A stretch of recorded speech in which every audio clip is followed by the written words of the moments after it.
Peace to you. God bless. We are on Esther chapter 2. Esther is a very interesting book. I would call it a book in the Bible about relationships. So far, it feels, it's been a while since I've read it. So it's like reading it almost, I don't want to say for the first time, but similar to that feeling. Uh, because I'm older now, I have more experiences, and I've noticed that, as you read this Bible, I started reading when I was like 17. So a whole bunch of it, and of course I wasn't a Christian, a whole bunch of it didn't make sense at the time. And lo and behold, the older I get, the more and more and more of it makes sense because I've experienced a lot of this stuff that's talked about in here. So that really lets you know that this is written by, real people, people that understand reality. Um, okay, so we start at 11 typically, and or I try to get around that time. Starting a little early, actually right on time, really. And I'm just going to do some praying and kind of let people realize that we're going live. And because I know some people have it in their mind that we're like always at 11. So we're a little bit prior. I'm just going to pray for a few minutes. If you have prayer requests, please leave them in the comments. Also, as I'm reading, if you have questions, comments, leave them in the comments. Okay, so our Father, who art in heaven, hallowed be thy name. Thy kingdom come, thy will be done on earth as it is in heaven. Give us this day our daily bread, and forgive us our trespasses as we forgive those who trespass against us. And lead us not into temptation, but deliver us from evil. In Jesus' name, amen. Dear Lord, I just want to thank you for all that you have done for me and for all of us and continue to do for us. I just pray for spiritual, mental, physical healing and growth for myself, all my friends and family, everyone who's watching, uh, world leaders and church leaders. I pray you would pour out your spirit upon us and bless us with your spiritual gifts that we might be able to use those to bless you and others through them. And I just pray for continued success in my career and personal life, as well as everyone who is watching right now. I pray that you would guide us to be able to do your will. Help us to grow closer to you. Help us to understand your word as we read it, and help it to plant seeds in our lives so that we can live good lives and please you with our actions, with our words. In Jesus' name, amen. Okay, so welcome everyone. We are reading Esther. We're on chapter 2. Um, I do these Bible studies right around 11 a.m. Weekdays, 11 a.m. Eastern time. So if you haven't subscribed, be sure to do that and click the bell so that you will be alerted for these. Really appreciate it. We're trying to get to 1,000. One of the goals here. Hello, Ashwini. Hope I said your name right. Welcome. I'm great. How are you? We're studying the Bible, Esther, and we're on chapter 2. This really is an interesting book so far. I've read it before, uh, but great insights, especially for women. If you want to land yourself a king, if you want to seduce and marry a king, I would say read this book of Esther. There's a lot of insights to what men want, especially like a king, right? Of course, a king back then is different than what we would call a king today.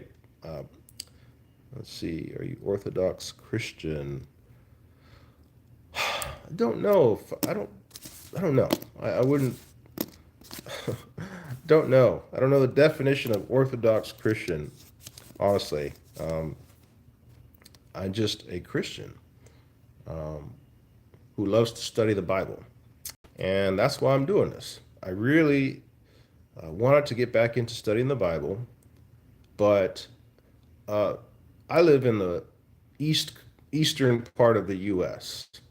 And ever since I came out here, um, it seems like every church that church community that I have tried to link up with to attend a Bible study, like they'll list that they have a Bible study, and then I'll go check it out, and it's just a sermon. It's just the pastor up there giving a typical sermon that you would not be able to distinguish between a normal, Sunday or Saturday service.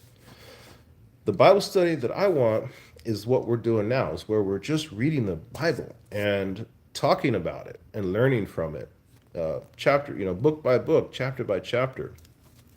This is what, God created this book for us, and we're supposed to read it. And as Christians, most Christians have never even read the whole entire Bible.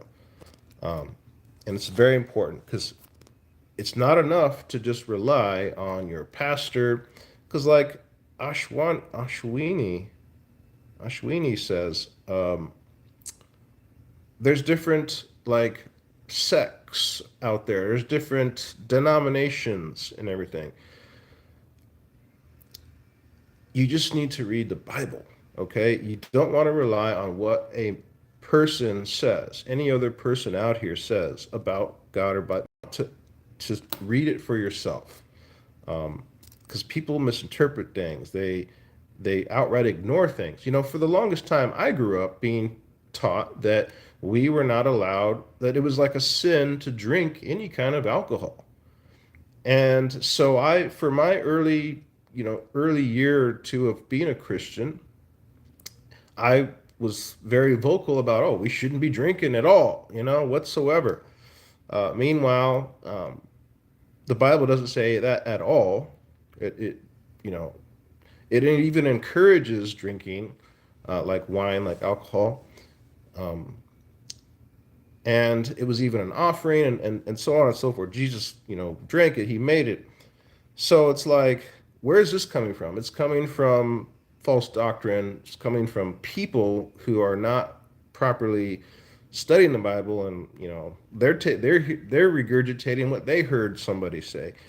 So it's like, that's why it's so important for us to study for ourselves. All right, so if you have any prayer requests, leave them down below. We can do that. And as I'm reading, if you have any questions, comments, leave them below. Let's talk about it. This Bible study is meant for us to share, to learn, and interact with each other. So it doesn't have to be just me here talking the whole time. And if you'd like to be an actual guest on here and read with me, I might entertain that as well. Okay, so chapter 2. Esther is about to become a queen. All right, so let's get started. All right, it says, but after Xerxes' anger, and let me catch you up on by the way, if you're just joining today, like Ashwini, you didn't hear the first chapter. So basically, what happened in the first chapter the first chapter, the queen that was married to the king of Persia in that chapter failed to appear when he had called her. He was having a 6-month long party celebration in his kingdom, initially for like the nobility, the officers, and the kind of the higher end class of the people. Then at the very end of that 6-month celebration, he ended up having another week-long celebration for like basically everyone else. And at the end of that, he was drunk, and he's called for his queen, who was having her own party for some women. He wanted to show off her beauty. So he sent his eunuchs to call her to come and appear with him in her crown to be admired. And she said no. And that infuriated him, and that led to him basically getting rid of her. And now they're going to select a new wife, a new queen for him. So that's where we are now. Okay. It says, but after Xerxes' anger had cooled, he began thinking about Vashti, who was his queen, and what she had done and the decree he had made. So his attendants suggested, let us search the empire to find beautiful young virgins for the king. Let the king appoint agents in each province to bring these beautiful young women into the royal harem at Susa. Haggai, the eunuch in charge, will see that they are all given beauty treatments. After that, the young woman who pleases you most will be made queen instead of Vashti. This advice sounded very pleasing, or rather very appealing to the king, so he put the plan into effect immediately. Now, at the fortress of Susa, there was a certain Jew named Mordecai, son of Jair. He was from the tribe of Benjamin and was a descendant of Kish and Shimei. His family had been exiled from Jerusalem to Babylon by King Nebuchadnezzar, along with King Jehoiachin of Judah and many others. This man had a beautiful and lovely young cousin, Hadassah, who was also called Esther. When her father and mother had died, Mordecai adopted her into his family and raised her as his own daughter. As a result, of the king's decree, Esther, along with many other young women, was brought to the king's harem at the fortress of Susa and placed in Haggai's care. Haggai was very impressed with Esther and treated her kindly. He quickly ordered a special menu for her and provided her with beauty treatments. He also assigned her 7 maids, especially chosen from the king's palace, and he moved her and her maids into the best place in the harem. Esther had not told anyone of her nationality and family background, for Mordecai had told her not to. Every day, Mordecai would take a walk near the courtyard of the harem to ask about Esther and to find out what was happening to her. Before each young woman was taken into the king's bed, she was given the prescribed 12 months of beauty treatments, 6 months with oil and myrrh, followed by 6 months with special perfumes and ointments. When the time came for her to go to the king, she was given her choice of whatever clothing or jewelry she wanted to enhance her beauty. That evening, wait, I jumped over. That evening, she was taken to the king's private rooms, and the next morning, she was brought to the second harem where the king's wives lived. There, she would be under the care of Shashgaz, another of the king's eunuchs. She would live there for the rest of her life, never going to the king again unless he had especially enjoyed and requested her by name. Interesting, right? When it was Esther's turn to go to the king, she accepted the advice of Haggai, the eunuch in charge of the harem. She asked for nothing except what he suggested, and she was admired by everyone who saw her. When Esther was taken to King Xerxes at the royal palace in early winter of the 7th year of his reign, the king loved her more than any of the other young women. He was so delighted with her that he set the royal crown on her head and declared her queen instead of Vashti. To celebrate the occasion, he gave a banquet in Esther's honor for all his princes and servants, giving generous gifts to everyone and declaring a public festival for the provinces. Even after all the young women had been transferred to the second harem, and Mordecai had become and a palace official, Esther continued to keep her nationality and family background a secret. She was still following Mordecai's orders, just as she did when she was living at home. Verse 21, Mordecai's loyalty to the king. One day, as Mordecai was on duty at the palace, two of the king's eunuchs, Big Thana and Teresh, who were guards at the door of the king's private quarters, became angry at King Xerxes and plotted to assassinate him. But Mordecai heard about the plot and passed the information on to Queen Esther. She then told the king about it, and he gave Mordecai credit for the report. When an investigation was made and Mordecai's story was found to be true, the two men were hanged on a gallows. This was all duly recorded in the book of the history of King Xerxes' reign.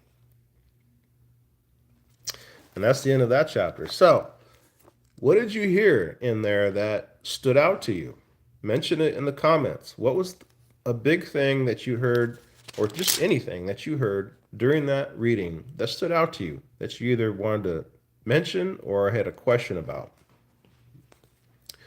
I'm going to, in turn, also go back through and take note of all the things that really stood out to me. And as the main takeaway that I put from this is for ladies, like, how do you seduce? What did I say? How did you seduce and marry a king? So that's what I've taken away from this chapter. One of the big things is, what does it take to get a king, right? All women today, they want a very successful man, someone they would consider a king, right? Modern day. So what did it take back then to get an actual king? All right. So going back to verse 2, it says, so his attendants suggested, let us search the empire to find beautiful young virgins for the king. All right, so, we got another comment. Good morning, brother, from Koki Starblast. Hey, Koki, how you doing? Where are you guys at? Where are you at, Ashwini and Koki? Where are you at right now? Where do you live? And thanks for being here, by the way. So glad to have you. All right. So this is Esther chapter 2, if you just joined. And I've already read it. Now I'm going back through kind of talking about the points that stood out to me.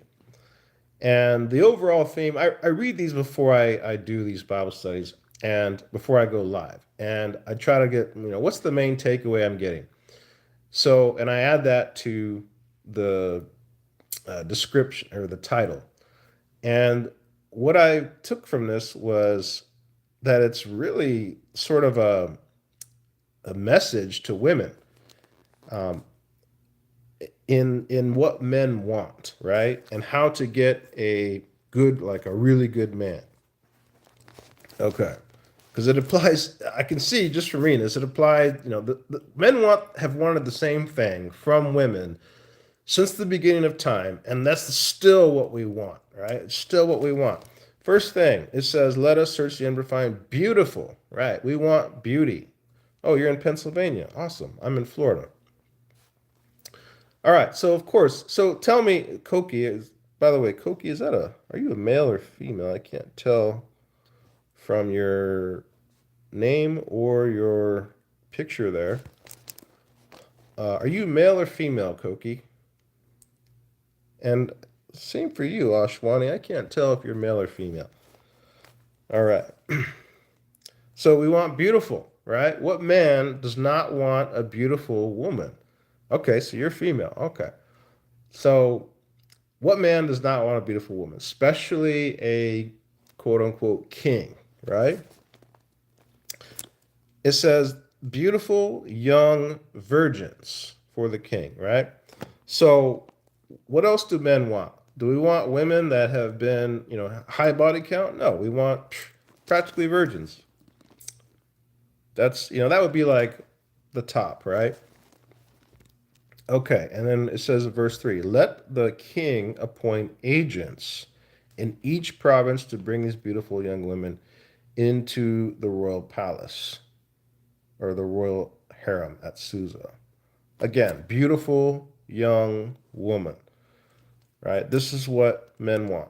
We've always wanted this, right? Okay, jumping down to verse 7. This man who was Mordecai, yeah, Mordecai. We're talking about Mordecai now. It says, this man had a beautiful and lovely young cousin, Hadassah, who was called Esther. So again, what was Esther? She was beautiful and lovely.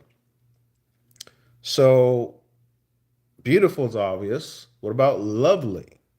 What is lovely? Well, I don't know the definition off the top of my head, but I imagine it has to do kind of more with her demeanor and her character, because that's also hugely important for men, especially a king. A king's not going to settle for less. Okay.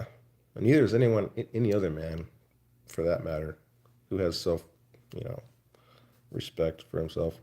All right. So he quickly ordered, jumping down to verse 9, he quickly ordered a special menu. All right. Let me back up a little bit. So Esther has been brought to the harem at this point, and then Haggai, who's the master eunuch for the king, was very impressed. It says he was very impressed with Esther and treated her kindly.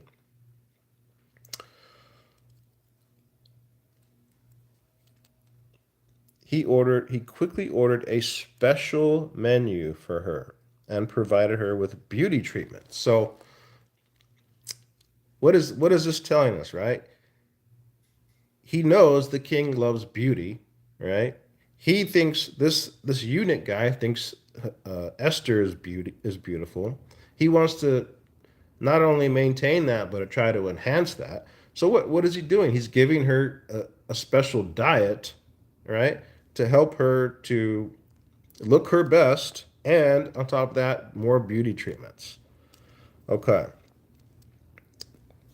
and then jumping down to basically verse 12, it says, before each young woman was taken to the king's bed, she was given a prescribed 12 months of beauty treatments, 6 months with oil of myrrh, followed by 6 months with special perfumes and ointments. So she had to smell good, right? Men love women who smell good.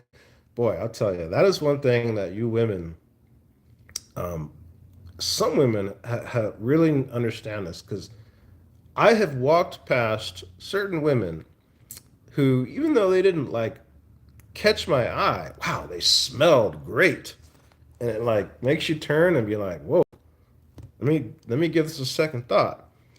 Okay, so it was time for whatever. Oh, okay. And then now in verse 13, it says, when the time came for her to go to the king, she was given her choice. Notice it says her choice of whatever clothing or jewelry she wanted to enhance her beauty. Now, stay with me on that. It says that evening she was taken to the king's private rooms, and the next morning brought to the second harem where the wives lived.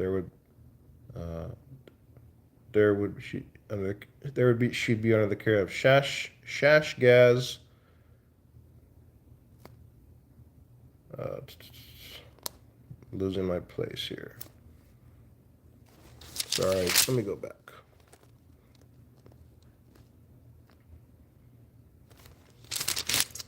Bear with me.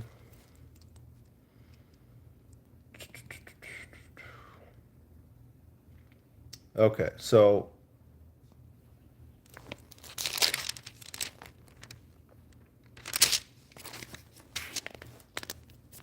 all right. Jumping down to sorry, I'm like totally you grown up and learn a lot. Yeah. You definitely do as you learn as you grow, you know? Okay. Well, another thing I noted here is that uh, it says, there she would be under the care of Shashgaz, another of the king's eunuchs. She would live there the rest of her life, never going to the king again unless he had especially enjoyed her and requested her by name. So, this is what it was like to be with a king, a true king back in the day. You had to share that king. Um, of course, this is a Persian king. He's not a, Christian king. He's not a Jewish king. So he's under kind of a different set of rules. But even even the Jewish kings, they had a lot of wives when they weren't supposed to. A lot of wives and a lot of concubines. So that's why you hear that guy Kevin Samuels talking about, oh, well, if you're a woman and you want this high value man, then don't expect faithfulness. The way he put it, like as if you should just, as if women should just be okay with this. Um, to me, it doesn't line up biblically. Like it doesn't matter if you're, you know, say a king, for example. The Bible says that kings are specifically not supposed to take more than one wife. So, but the issue is that they can, right? And women are just lining up to be one of the ones, one of the harem, basically. So this is the issue with these kings slash today, that guy Kevin Samuels would say, high value men. Um, does I don't believe that Bible doesn't say that that's you know what a high value man should do, but it's what they are able to do just because of who they are, and women are willing to just accept this. Okay, so verse 15, when it was Esther's turn to go to the king, listen to this. All right, this is where I was trying to go earlier, and then I kind of got lost. But when it was Esther's turn to go to the king, right, it was her chance now to go in front of the king and make that great first impression, so that he will hopefully pick her. It says, when Esther's turn to go to the king, she accepted the advice of Haggai, the eunuch in charge of the harem. She asked for nothing except what he suggested, and she was admired by everyone who saw her. And then it says, when Esther was taken to the king, he loved her more than any other young woman. He was so delighted with her that he made her the queen right then and there. So the point, the thing that stood out to me was that she took advice from Haggai, who is a man, albeit a eunuch, so he's not like a complete man, but he still recognizes beauty, and he knows he's close to the king. He knows what the king wants. And so she did the wise choice by not just doing whatever she wanted to do. She did what would please the king, right? So she dressed and all that based on what the king would want. And so any woman today that wants to get some guy, you really want to take into account this chapter, really chapter 1 and 2. Men want beauty. They want women who are virgins. They want women who look the way they want, that the men wants them to look. They want women to smell good. They want women to be lovely, like personality wise. Um, okay, and I just lost my train of thought here. Yeah. Okay, so uh, yeah, where I was going with that is these kings and men in general, they want women to look a way. if you're a woman, you really want to get a man, you got to be beautiful. Okay. If you're not beautiful, then you got to try to do some treatments if you can, because that's what women or that's what men really value. But it's not all, right? It's definitely not all. Because like I don't, I'm not trying to brag, but I've dated some very beautiful women, and if they don't have the right personality, that beauty fades. It fades so quickly, and it's like it's useless without the other component of being lovely, or rather, more specifically, having a lovely personality. This stuff, in your nose, sticking stuff in your nose, and painting your eyebrows all thick, and what other crazy stuff like shaving half of your head. This doesn't do it for most men. I mean, there's men out there who are going to just get with any woman they can get, right? But that's not the kind of guy you want. You want a guy with standards. You don't want a guy who's just willing to accept you however you are. Because if you're dressing like crazy, I mean, you want to find a guy who wants that, right? If you're dressing crazy, then find a guy who wants that. But if there's a guy out there in particular you want to impress, like find out what impresses him in terms of beauty. All right, I'll just move on now. So we're almost done here. I think we are done. Oh, just a couple more things. The very end, it talks about this king, right? This powerful, powerful king is literally getting plotted on by two of his own eunuchs who are very close to him. It says they guard the door of his private quarters. And they became angry with him somehow. It doesn't say why or how, but they wanted to assassinate him.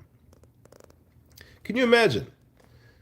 You're a king like this guy, Xerxes, so powerful.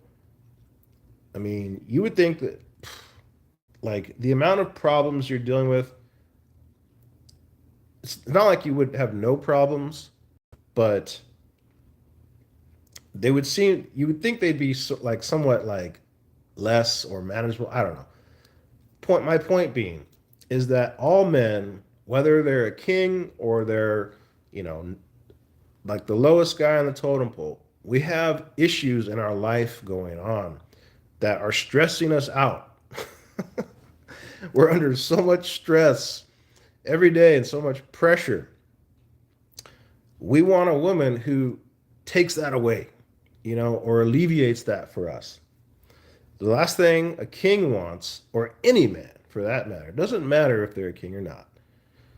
We don't want more stress in our life. We don't want more disrespect, more hassle from the woman that we love and are supporting and protecting and committed to. So, those are just some of the things that I noticed from this chapter. This book is very impressive to me. It's wow. It's like almost, I have this feeling that by the time I'll get through with it, it'd be almost a how-to guide for women on how to get a man. A good man, too. A great man, for that matter. So stay with this reading on this book, because has a lot of great information for women and men in terms of relationships. Because the whole Bible's good, but specifically this one's really good for relationships.